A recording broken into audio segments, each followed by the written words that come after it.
Welcome back for another deep dive. This time you've brought us some interesting excerpts from Morgan Housel's The Psychology of Money.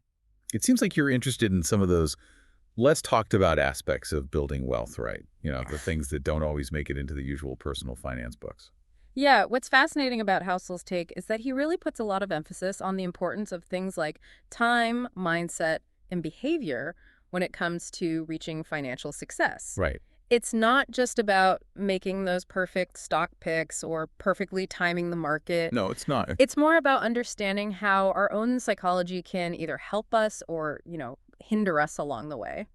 Okay, so let's just start with this whole idea of time being like this secret ingredient in building wealth. Yeah. Housel uses Warren Buffett as like a prime example of this. Turns out that the vast majority of Buffett's wealth was actually built up after he turned 50. That's a really powerful point. Right. It kind of challenges that whole idea, that financial success is all about getting rich quick or finding some magic formula. That's right. It suggests that things like consistency and patience might be way more important than we tend to think. Exactly. And Housel even goes on to compare Buffett's returns to those of Jim Simons, who I'm sure you know. Yeah. He's this legendary hedge fund manager. Right. He actually boasted much higher annual returns than Buffett. Wow. But because Simon started investing later in life, his total wealth doesn't come anywhere close to Buffett's. So is Housel saying that time is actually more important than investment skill? Or is it more about finding the right balance between the two? That's a great question. I think what he's really highlighting is the power, the undeniable power of compounding over those really long stretches of time. Right. Even if you're not seeing those, sky-high returns each and every year, consistent growth over decades can lead to just extraordinary results. It really makes you rethink all those get-rich-quick schemes, doesn't it? Yeah, it does. Maybe slow and steady really does win the race after all. Right. And to illustrate this point, Housel uses this brilliant analogy. He compares the power of compounding to, get this, the formation of ice ages. Okay, now I'm intrigued. How do ice ages and investing even connect? So scientists, originally they thought that ice ages were caused by some big sudden event. Right.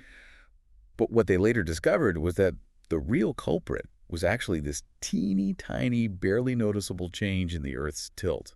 Wow. This shift, it happened over, thousands and thousands of years. And very, very gradually, it led to those massive ice formations. That's amazing. So he's saying that just like that super subtle shift in the Earth's tilt, small, consistent actions in our finances can add up to have a huge impact over time. Exactly. It's not always about those, big splashy moves. It's about consistently showing up, investing regularly, and letting compounding do its magic. It really makes you realize that patience really is a virtue, especially when it comes to building wealth. Another concept that I found really interesting was Housel's distinction between being rich and being wealthy. Oh, tell me more about that. What's the difference? I feel like people use those terms interchangeably all the time. Yeah. Well, Housel argues that rich is what you see. Okay. It's the fancy cars, the big houses, Yeah. the super extravagant lifestyle. The bling. Wealth, on the other hand, is all about what you don't see. Oh, right. It's the assets you've built up, but you haven't spent yet. It's about financial freedom and security. So it's like having a really strong financial foundation, even if it's not super obvious to everyone else. You got it. And he uses this story of Ronald Read to illustrate this. Ronald Read was a janitor who, get this, secretly amassed an $8 million fortune. Wait, a janitor, $8 million. Okay, I have to hear this. Ronald Read lived a super frugal life. Okay. He drove a used Toyota Yaris, wore old clothes, even cut his own firewood. You get the picture. Nobody would have ever guessed he was a multimillionaire. Yeah, nobody would have known. But he invested steadily in solid blue-chip stocks and just let compounding do its thing over decades. So he really understood the power of time and the difference between showy wealth and genuine financial security. It's really an amazing example of how wealth isn't always about what's on the outside. It really makes you think about your own priorities, like what really matters to you. Are we chasing that fleeting satisfaction of just looking rich, or are we focused on building lasting wealth and security? It makes you wonder how many other secret millionaires are out there just living their lives quietly, Right. under the radar. Exactly. And Housel also makes a really compelling case for saving beyond just your specific goals.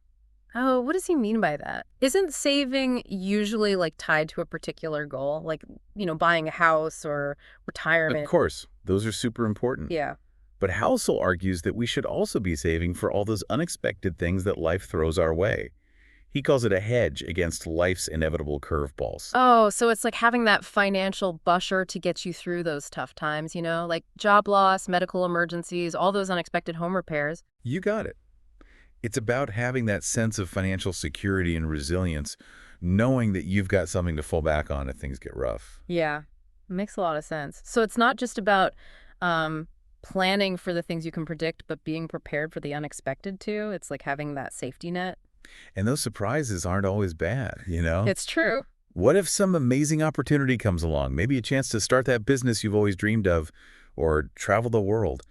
Having those extra savings can give you the freedom to seize those opportunities without, completely derailing your finances. Yeah. It's like having options. Exactly. The ability to choose how you want to live your life without always being limited by your finances. Exactly. It's about creating a life of freedom and flexibility, both financially and emotionally. Mm-hmm. Speaking of financial and emotional freedom, Housel tells this really cautionary tale about Rajat Gupta. He was a hugely successful businessman who ended up throwing it all away by getting involved in insider trading. Oh, yes. Gupta's story is such a powerful reminder of the dangers of getting caught up in greed and the importance of figuring out your own enough. Oh, yeah. Tell me more about Gupta. What happened, and what lessons does Housel draw from his experience? So Gupta, he achieved just incredible success. Rose from really humble beginnings to become the CEO of McKinsey, Wow. one of the most prestigious consulting firms in the world. He had the wealth, the power, the prestige, but it was never enough. Wow. He just always wanted more. And in the end, that insatiable desire, it led him to make choices that were just disastrous. So even with all his success, he was still driven by that sense of lack. Like he always needed to prove himself or achieve more and more. Exactly. And his story really highlights how important it is to define your own enough, to figure out that point where you're genuinely content with your financial situation, Right. where you can resist that temptation to just keep chasing more wealth at the expense of your values. It's a deep idea, in a world that's always pushing us to want more, to strive for bigger and better. It's a real challenge to just step back and ask ourselves, when is enough enough? And I think that's one of Housel's key messages, that true financial well-being, it's not just about the amount of money you have. It's about finding that sense of contentment and making sure your financial goals are aligned with your values. Right. It's really interesting how Housel connects financial decisions to our personal history, like our background and experiences. Right. Like he says that even though our experiences might only be a small part of what's happened in the world, they actually have a huge impact on how we think about money. Yeah, I see that. Yeah. Makes sense. Yeah. So, like, what's an example of this from the book? I'm sure there are a few that come to mind. Well, he talks about how, like, someone who went through the Great Depression is going to have a totally different outlook on things like risk and investing compared to, say, someone who grew up in, like, a booming economy. Yeah, that makes sense. The scars of those tough times, those financial hardships, they can stick with you, right? Even just watching it happen to others can change how you see things. Totally. And he talks about the same idea with people from different countries and cultures, too. Like, someone who's been through hyperinflation or currency devaluation, they might be a lot more likely to invest in stuff like gold or real estate. Right. Things they can actually hold. Yeah, it shows you the power of our own stories, right? Like we all have our own money stories based on what we've lived through. And those stories, they can be really powerful. For sure. And they can have a big impact on our financial choices, even if we don't realize it. It's a good reminder to be aware of those stories, to check our own biases and be open to other ways of thinking. Exactly. And Housel also makes this interesting argument about how recent history is often a better guide to the future than, like, really old events. Huh. Why would he say that? I mean, a lot of financial analysis is based on historical data, isn't it? So why focus on the recent stuff? He thinks that economies and markets are always changing, right? So the further back you go, the less likely those old events are to apply to what's happening today. Okay, I can see that. So it's about acknowledging that the world is always moving and changing. We can't be stuck in the past, holding on to old ideas that might not work anymore. Exactly. He uses the example of someone trying to understand the economy in 2009, right after the financial crisis. Hmm. If they just looked at like the physical stuff, the cities, the factories, the roads, it would seem like nothing had really changed. Right. But things were different underneath the surface, right? Like people lost so much money, businesses shut down. It was a huge shift. Yeah, exactly. Trillions of dollars just gone. Unemployment went way up and people's confidence in the future, well, it just plummeted. You couldn't see the damage in the buildings or the streets, but it was definitely there. It shows that financial markets are about more than just physical things and economic activity, right? It's also about psychology and how we feel about things and the stories we tell ourselves about the future. Yeah, you got it. And it's interesting how Housel challenges this common idea that there's one right price for everything. Really? Can you say more about that? That's kind of a mind-bending idea. Yeah, he thinks that in a world where investors all have different goals, different timelines, and different levels of risk tolerance, what seems crazy to one person might make perfect sense to someone else. So you're saying there's no such thing as like an objective value, it's all relative. In a way, yeah. He uses the example of a young investor with a long time horizon. They buy a high-growth tech stock, even though the price seems really high. To a more conservative investor, that might seem totally nuts. Yeah, I can see that happening. But for that young investor, it could be a perfectly good bet. They're thinking long-term, and they're okay with taking on more risk. Okay, so their time horizon allows them to ride out those ups and downs, knowing that over time, the company's growth is what really matters. Exactly. It's all about perspective. That's really fascinating. It means that what we see as rational or irrational depends a lot on our own circumstances and what we're trying to achieve. And Housel argues that this is what makes markets so unpredictable. He has a whole chapter on surprise where he talks about how we always underestimate the role of unforeseen events in our lives. So he's saying we should be more humble about our financial plans, right? Admitting that we can't actually predict the future. Exactly. He's basically saying that the future is way more unpredictable than we like to think, and that our financial plans need to be flexible enough to handle that. Okay, that makes sense. So how do we actually do that? How can we be prepared for something when we don't even know what to expect?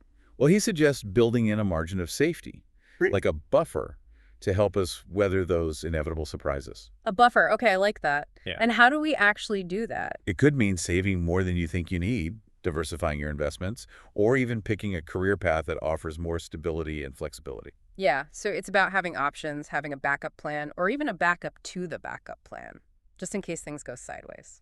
Exactly. And it's about accepting that we can't control everything. Even the best plans can get derailed by something unexpected. It's all about being prepared, being able to adapt, and having that fallback option. You know, one of the things I appreciate about Housel is that he's really open about his own experiences with money. He even talks about his own investment philosophy and how his portfolio is set up. Yeah, it's great to see someone who actually practices what they preach.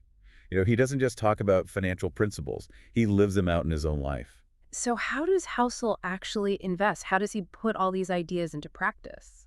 His approach is pretty simple, really. He mostly invests in low-cost index funds, and he focuses on diversification and long-term growth. Oh, the classic buy and hold approach. That's all about minimizing fees and stress and getting those steady returns over the long haul. Exactly. He's not trying to beat the market or time things perfectly. He's content with getting reasonable returns while minimizing risk and stress. So he values peace of mind over trying to get those huge gains. You could say that. He even says, I can afford to not be the greatest investor in the world, but I can't afford to be a bad one. That's a good one. It shows how important it is to find an investment strategy that you can stick with, one that fits your risk tolerance and your overall goals. Yeah, and he also acknowledges that his way might not be right for everyone. It's just what works for him, given his personality and his goals. That's a good point. There's no one perfect answer when it comes to personal finance. What works for one person might be totally wrong for someone else. And that's why I think it's so important for everyone to figure out their own enough, that point where you're happy with what you have and you're not tempted to chase after more and more at the cost of your values. Right. It's easy to compare ourselves to others and always want more and more. But real contentment comes from aligning your financial goals with what you really believe in and finding a level of wealth that lets you live a good life. For sure. And he even shares a story about how he and his wife made the worst financial decision, but the best money decision by paying off their mortgage. Now that's interesting. Paying off a mortgage early isn't usually seen as a smart move financially, especially when interest rates are low. So why would he call it the worst financial decision? From a purely financial standpoint, it probably wasn't the best move. They could have invested that money and maybe earned more. But it sounds like there was more to it than just the numbers, right? Exactly. For them, it was about that feeling of security and peace of mind. Owning their home outright, even if it meant giving up potential returns, gave them a sense of freedom and stability that they valued more. So it shows how important it is to make financial choices that line up with your personal values. Sometimes the emotional benefits are more important than the pure numbers. And he makes a similar point about his choice to keep more of his money in cash than most people would. Wait, really? Holding too much cash is usually seen as bad for your returns. So why would he do that? For him, it's all about having a cushion to get through unexpected events and to avoid having to sell stocks when it's not a good time. So it's like a safety net protecting him from those emotional ups and downs of the market.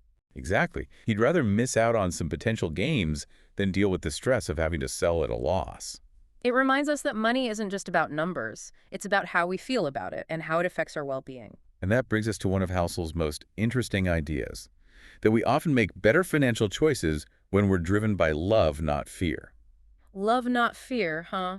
That's a beautiful idea. Tell me more about that. Well, he says that when we're motivated by fear, fear of losing money, fear of scarcity, fear of missing out, we tend to make impulsive decisions that aren't always in our best interest. Yeah, I know that feeling, like when you panic and make a rash decision. Exactly. But when we act out of love for our families, our communities, or even our future selves, we tend to make choices that are more aligned with our long-term goals and values. So it's about shifting from that feeling of scarcity to a feeling of abundance, believing that there's enough for everyone, and that our financial choices can be a way to show generosity and compassion. He uses the example of parents saving for their kids' education. It's not about fear of their kids failing. It's about love, wanting to give them opportunities and a brighter future. That's a really nice way to think about it. It's about using money as a tool for good, a way to express love and care for ourselves and the people around us. And even those everyday financial tasks like budgeting, saving, investing, they can feel more meaningful when we approach them from a place of love. Yeah, it's amazing, isn't it? How Housel brings in these big ideas about love and fear and happiness into a conversation about money. He does. He really makes you think about money differently, not just as a way to get stuff, but as a reflection of what we value. One of the confessions that really hit me was when Housel admitted that he originally really wanted to be an investment banker, purely for the money. He thought that was the key to happiness. It's something a lot of people think, right? That if you just had enough money, you'd be happy. Sounds like he learned that wasn't true, though. He did. He actually got an internship at an investment bank. Yeah. But pretty quickly, he realized that the whole lifestyle, the crazy hours, the pressure, always being on, just wasn't for him. So even though he got what a lot of people would consider a dream job, Yeah, it didn't actually match what he thought a good life was. exactly. He realized money can buy a lot of things, but it can't buy time or freedom. And those are often the things that really matter, right? The things that make us feel fulfilled and give our lives purpose. So true. That experience really shifted his priorities. He started putting more value on time and flexibility than a big paycheck. And you can see that shift in the choices he makes now. Like, he and his wife, they focus more on experiences than possessions. They travel, spend time with people they care about, instead of just buying more and more stuff. It's a good reminder that real wealth isn't about the stuff you have, it's about the life you live. Couldn't agree more. And Housel points out that you don't need a huge fortune to create that sense of freedom and independence. So what's his advice? How do you get that freedom without being super rich? He talks about keeping your expectations in check, living below your means, and finding happiness in the simple things. It's like being mindful about how you spend your money, focusing on what truly matters, not getting caught up in trying to keep up with everyone else. Right. He even says that one of his biggest financial regrets was not quitting his job sooner. That's kind of surprising. Why would he regret staying in a job, especially if he liked the work? He did love the work, but he realized that even work you enjoy can feel like a drag if you don't have control over your schedule and your time. He was working all the time, sacrificing his personal life and feeling trapped. Sounds like he reached a point where the money just wasn't worth it anymore. Yep, it wasn't worth the cost to his time and freedom. He finally quit and took a leap of faith, doing something that gave him more flexibility and control. It was a risk, but he says it was crucial for his happiness and well-being. Powerful stuff. Sometimes the best financial decisions are the ones that put our time and freedom first, even if it means less money. As we wrap up this deep dive into the psychology of money, I keep thinking about how Housel blends these insightful ideas about, like, human nature with really practical money advice. He shows us that money isn't just about cold, hard numbers. It's about our emotions, our values, and the choices we make every single day. Totally. Our relationship with money is super personal. It's shaped by our experiences, what we believe, and the stories we tell ourselves about wealth and success and all that. Absolutely, and I think that's the biggest takeaway from this book. Financial well-being isn't just about how much money you have. It's about making choices that match what you believe in, putting your happiness first, and building a life that feels rich and fulfilling, both financially and emotionally. It takes self-awareness, discipline, a willingness to learn as you go. But like Housel shows us, it's a journey that can lead to a life with more freedom, security, and contentment. So to everyone listening, as you continue on your financial journey, remember to be kind to yourself, be patient, and keep the big picture in mind. Money is a tool, a powerful tool, but it's up to you to decide how to use it to create a life you truly love. And on that note, we'll wrap up our deep dive into the psychology of money. We hope you found it valuable and that your financial journey is filled with purpose, wisdom, and of course, joy.